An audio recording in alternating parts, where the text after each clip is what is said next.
I'm Kerry Rowett, and this is the Align and Attract podcast, helping you to create your version of an aligned business. Let's dive into today's episode. Grit and business alignment. Today, I'm going to talk with you about a positive psychology theory called grit, which I think you're going to find really interesting and useful. Now, this podcast episode is connected to a new free workshop I have for you on upgrading your mindset, and you can access that resource at alignandattract.com/mindset. So that's really going to build on what we're going to talk about today. So grit is a theory by Angela Duckworth. She looked at what causes successful people to be successful. And what she found was it was not so much about the amount of talent you have, the amount of intelligence you have, or anything else that might be regarded as quite fixed. She found that it very much relates to interest and effort and commitment and the ability to be able to work towards long-term goals. And I think this is so relevant for us as business owners. Or, of course, you could apply this in some other area if you choose to as well. So what she really found was that it's passion and perseverance or resilience that really make the difference. So I'm super excited to get into this because when I thought about my clients and I was thinking about you guys, I was thinking, if you've got a business, you have to have grit. Like, obviously, I realize you've got grit, I've got grit. If you didn't, you would not be in business because, you need to have that ability to focus yourself, work towards goals, and commit and stick to something, right? So what that then got me to think about is some of the ways I see my clients maybe use grit in the wrong ways, and then some suggestions of what to do about it. So I wonder if you're going to relate to any of these things. So I've got 3 ways that I see my clients use grit maybe in the wrong way. Now, of course, this is subjective. This just means it could be wrong for you. Like, it could actually be to your detriment, and you can make your own judgment around that. So let's see what you think. Number 1, putting way too much significance on individual outcomes and fixating and obsessing around those. So we might be very gritty, right? About, like, for example, you have decided there is a particular way, a particular pathway to success for you. Or you have, for example, hung your hat on the fact that I am going to, let's just say, run a webinar. I'm going to get this many people to that, and then I'm going to have this many people, blah, blah, blah, blah, blah, sign up, and then I'm going to have this many people join my course, and then that's going to create this, and then that's going to create that. You know what I mean? It's sort of like this quite fixed process, and you're like, I am going to make it happen. Now, that's fine. I mean, that might work for you and might work for some people. However, what that can lead to is, let's just say, one aspect of that process breaks down. It can lead to this feeling of, like, disappointment or a sense of failure, or being too attached to this specific pathway, this specific way of doing things, rather than having, like, a broader sense of grit. So, for example, the broader sense could be, I am creating a successful business. And then it could be, I am testing this particular strategy, whatever it is, or this particular approach, or however it is that you're moving towards that goal. I'm testing that.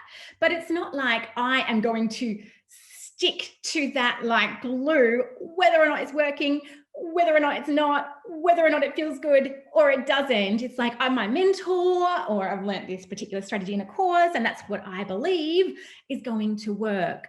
And yeah, so rather than that, if we're, like, applying grit in the right way, It could be that we test things and maybe we can, proceed down that particular pathway, but we stay more objective. So rather than fixating or obsessing or forcing or pushing down a particular pathway, instead we do things and then continue to observe and assess how it is that that's working. So it might be that you move through your whole particular process of something you're trying, but then applying your grit, you match up. Does this align with my overall goal? Does this actually work with my priorities and my values? And is this going to be sustainable for me? And then, of course, I'm still moving forwards, but I've got that ability to be flexible rather than forcing something, right? Okay, number two. Another thing I sometimes see clients do, which might be, using grit in perhaps the wrong way, in inverted commas, is putting tons of energy into an idea or a launch or a program. So really applying like their passion and their perseverance, but it's in quite a short burst, right? And then they might launch that thing or take some steps, so stick with it for a certain number of months or maybe even a year. And then rather than persisting and sticking with it longer and finding out what is it that I can tweak and change, and how can I build on this, make this better, improve in certain areas, and rather than building on that success, they might just decide, I'm kind of like bored with that, or I've now got a better idea, or whatever it is, they decide, I'm going to let that go, I'm going to burn it down, and now I'm creating something new.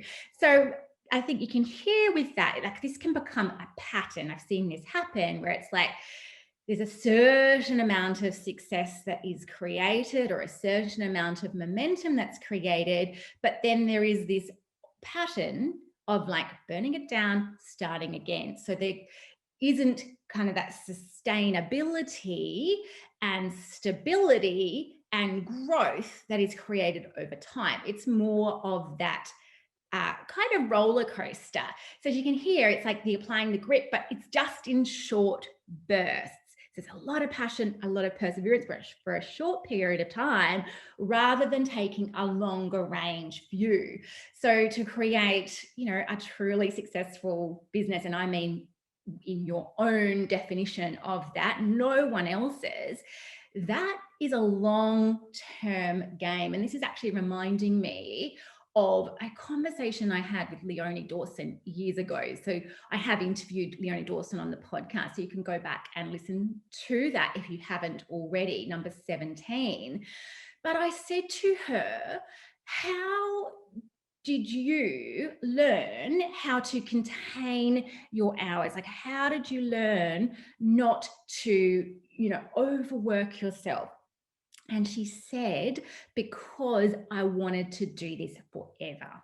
I don't want to burn myself out. And if that is my goal, then I have to learn how to do this in a way that's very sustainable for me for the longer term. And that's really applying grit, but it's in the long game, right? So we've got this overall goal of having an impact, working with our clients, being, doing work that's fairly purposeful and meaningful for us and impact in the world and so on.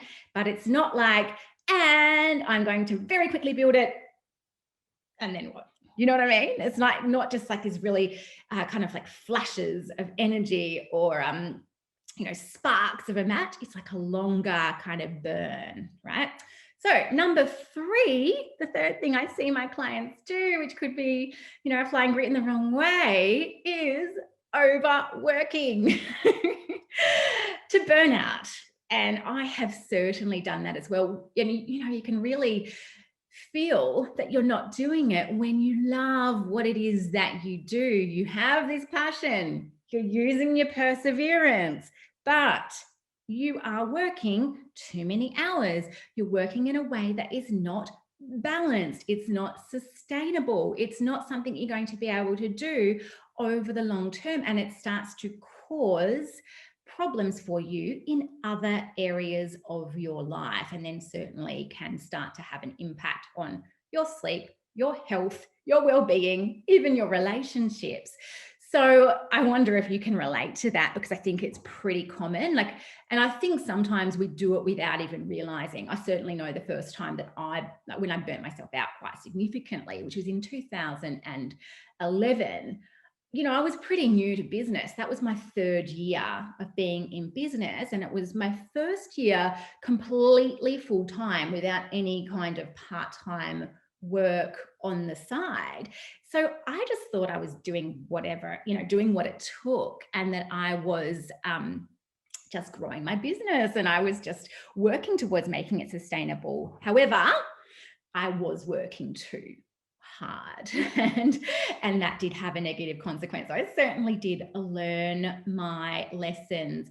So it's around being able to apply ourselves and have that passion and have that perseverance, yes, but with appropriate discernment. So with that, what actually is important to do, because any single one of us can be very busy but doing kind of like the wrong things. You can be spending a lot of time working on your business, but that could be spending a lot of time on social media, or just a lot of time doing stuff that actually does not create an impact, doesn't lead to people booking in with you or working with you necessarily. It's just keeping you really busy and working really hard.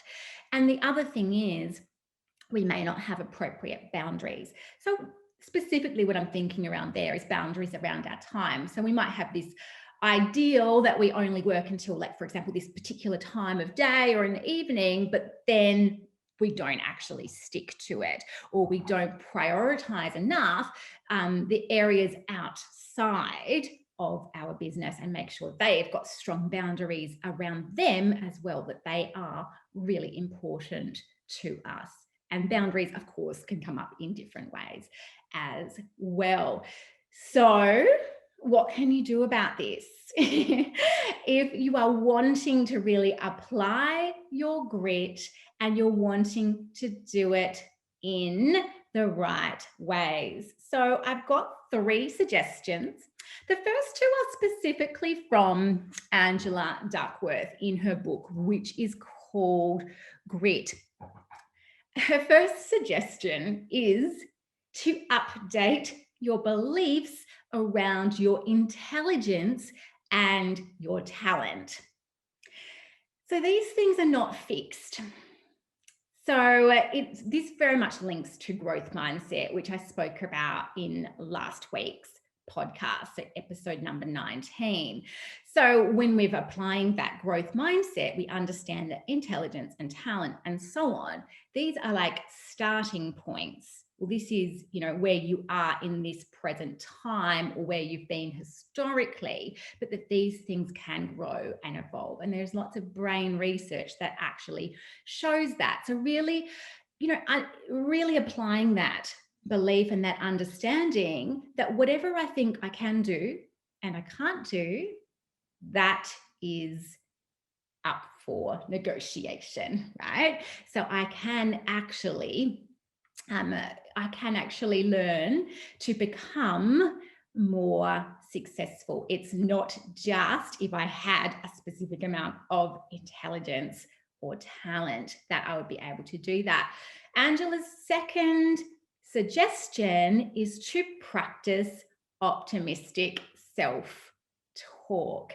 So that is in the face of challenge. So when something difficult happens, it's applying that optimistic and positive self-talk, so that you are feeling resourceful and resilient about the way that you're going to be able to move through that challenge, what that challenge actually means. So for example, it could just be, well, this is quite difficult, and it could be, I'm going to learn from this, or there is something that I have learned from this.